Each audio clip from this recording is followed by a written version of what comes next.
Janelle.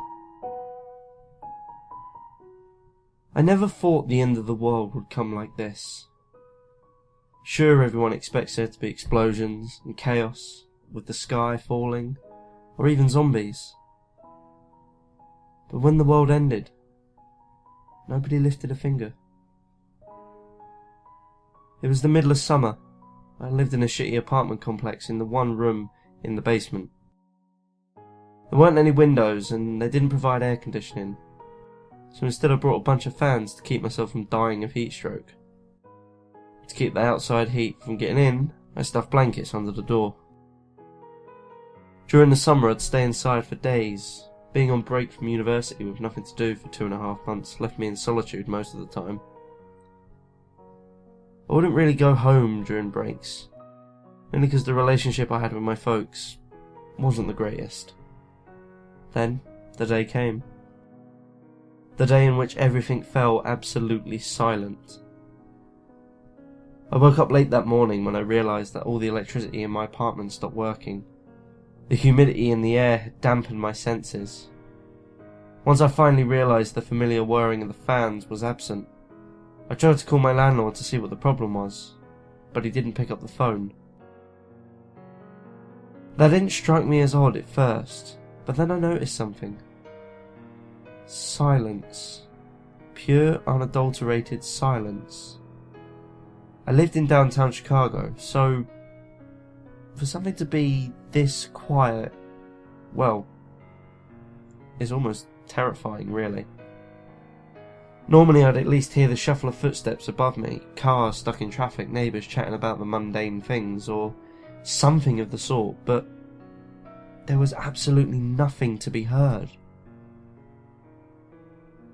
I walked up the stairs to the lobby, and was immediately greeted by a foul odour.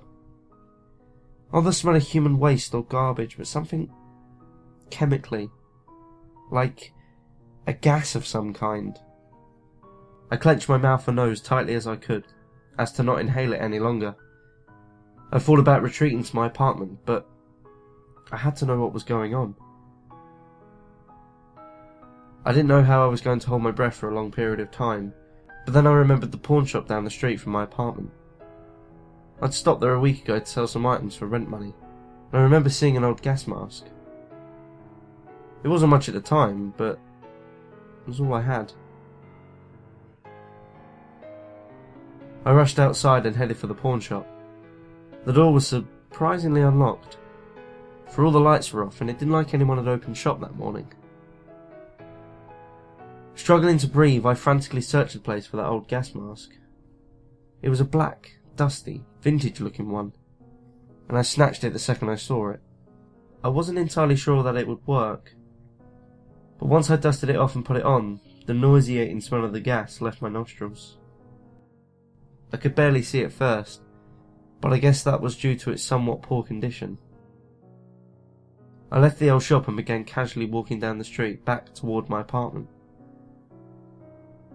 It was a bit sunny, around maybe 8 or 9:30 in the morning, and the only thing I could hear were the sounds of my footsteps. It took me a lot longer than it should have to process what was before me, what I had completely overlooked as I ran toward the shop. Bodies. The sidewalks were filled with tons and tons of dead bodies. They didn't look decomposed, and none of them looked as if they were harmed in any way. They just lay there, lifeless. The only explanation I could possibly come up with was whatever was in the air had somehow killed everyone. I stood there for minutes on end, distraught, absently staring at the piles of corpses. I had absolutely no idea what to do. Throughout the course of my life I had thought of the many ways the world could have ended, but never had I imagined I could actually sleep through the end of the world. I had a lot of time to think in the days preceding the end of the world. My life no longer had a purpose. I didn't need to go back to university. I didn't need to go back home to see my parents ever again. I wouldn't even have the chance to mend things with them.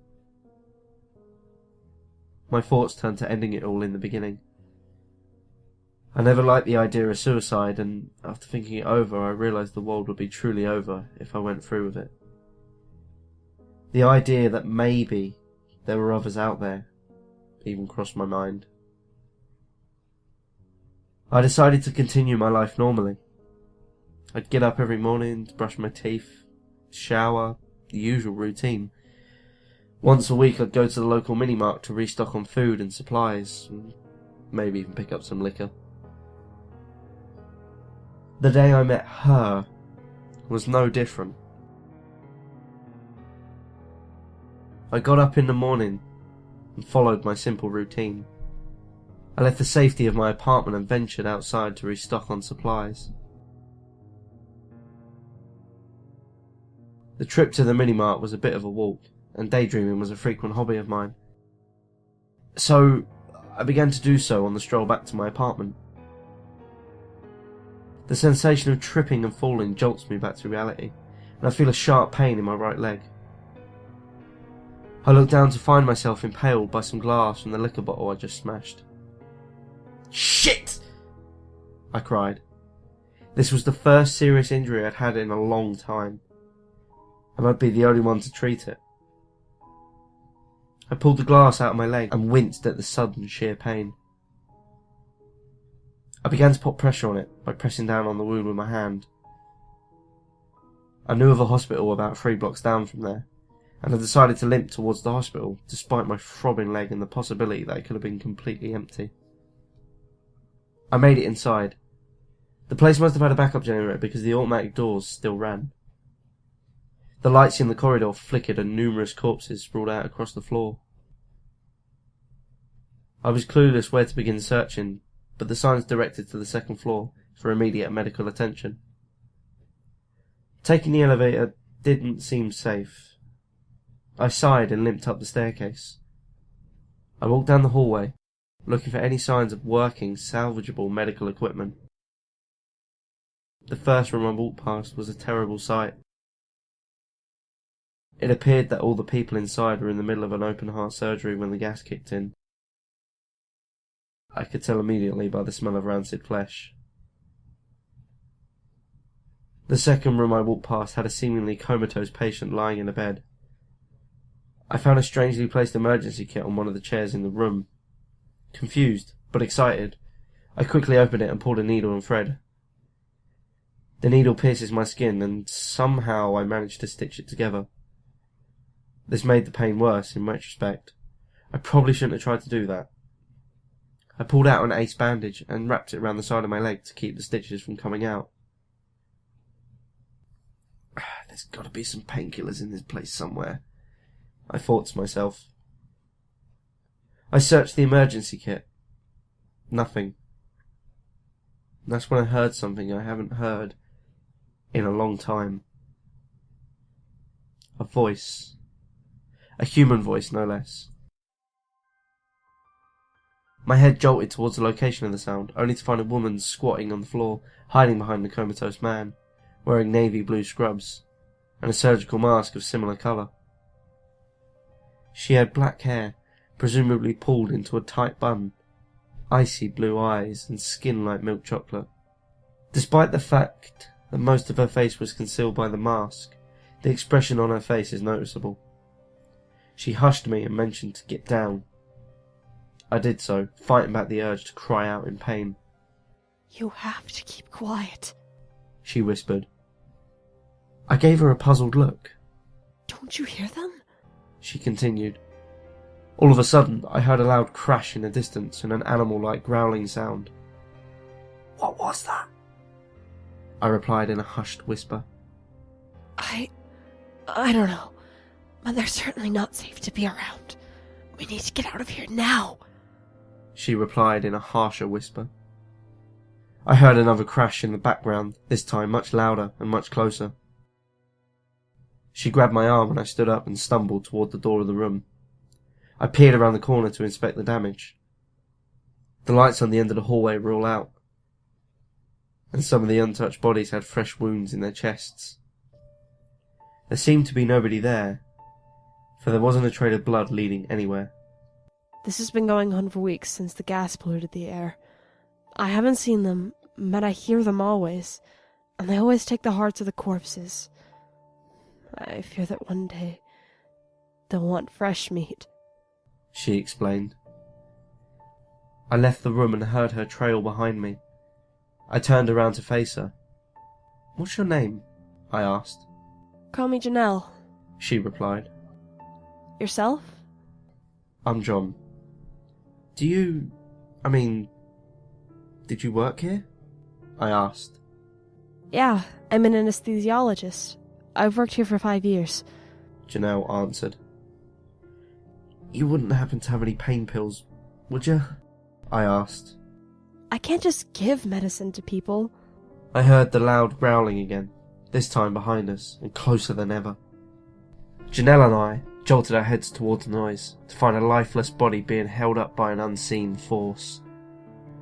His chest burst open as if being pulled apart, and blood splattered everywhere. Janelle looked towards me with an expression of terror evident in her eyes, and we both attempted to escape by charging down the stairs and out the building, despite my injury. We raced down the stairs, and that's when I noticed a fire axe on the wall.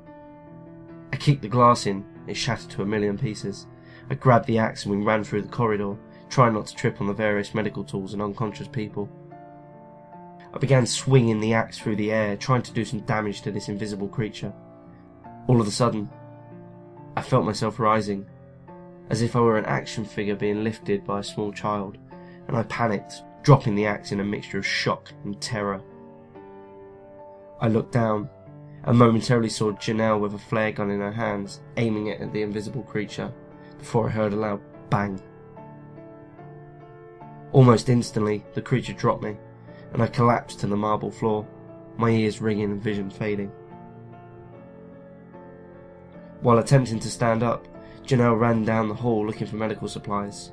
I stumbled toward the wall, my head began to throb, and I felt myself becoming extremely dizzy. As soon as she returned, I felt a bandage being wrapped around my head. She gave me a pill and forced it in my mouth. I swallow it quickly, as she escorts me out of the building. In a daze, I somehow managed to give her directions to my apartment, and I passed out halfway through the trek back to my apartment.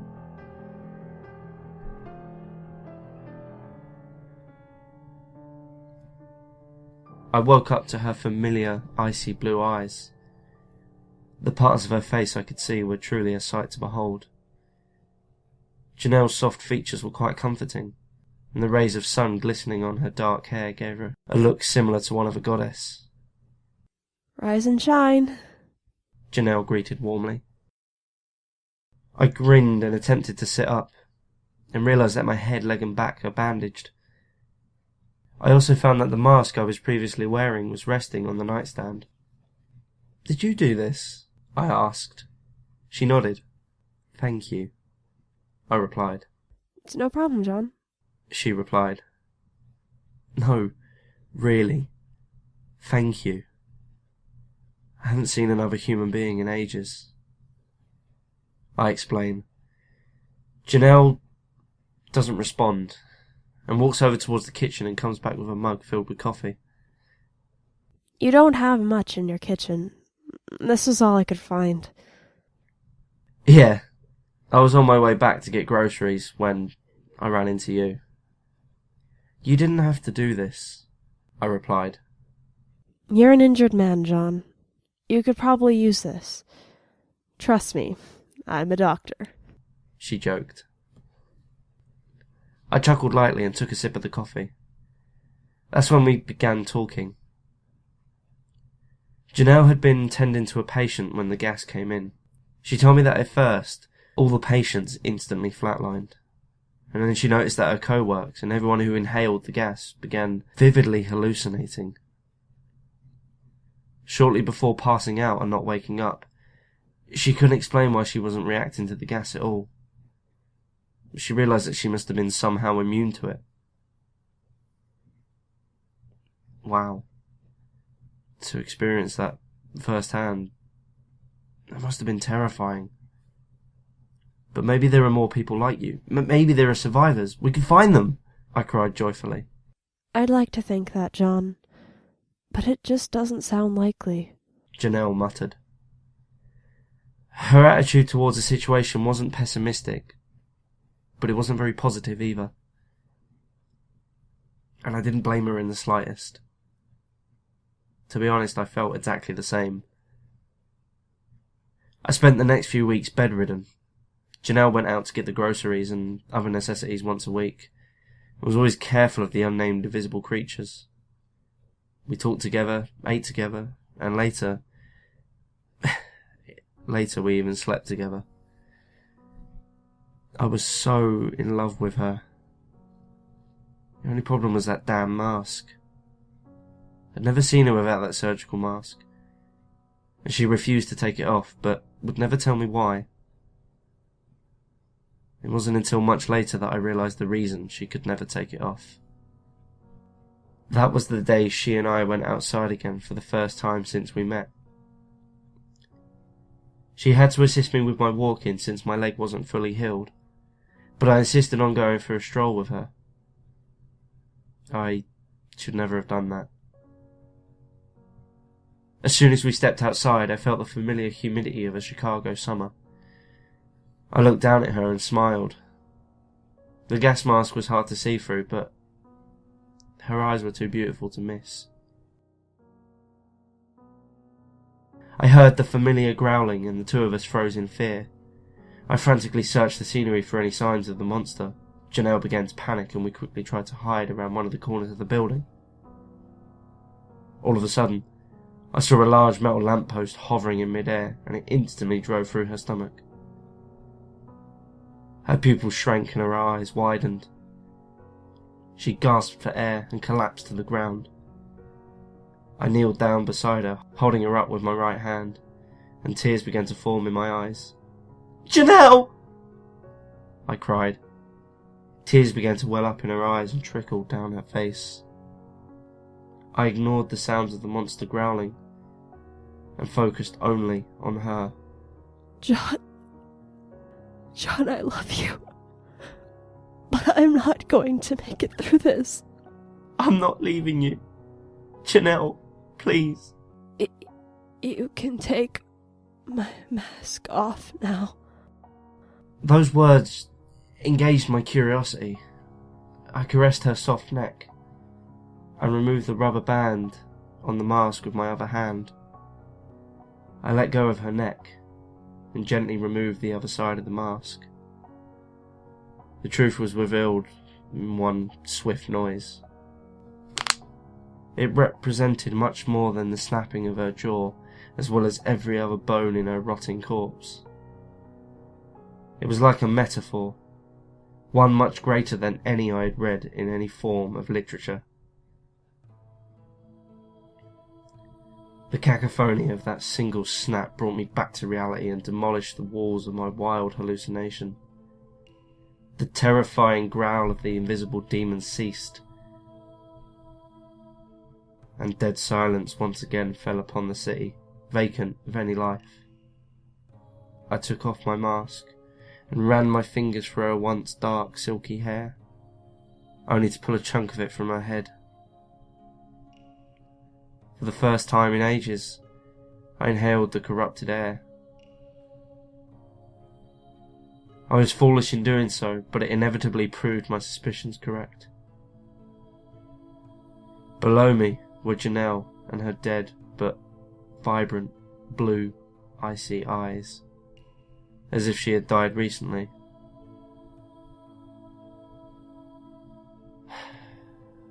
How I wish I could still believe it was real.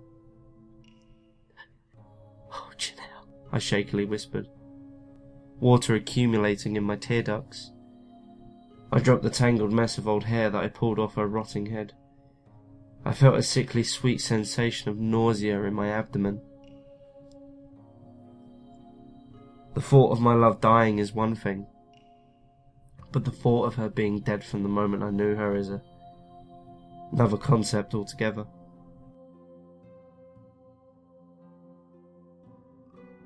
I always thought there was nothing left to fear with nobody left to fear. But in that very moment I realised Nothing is more terrifying than realizing you are truly alone.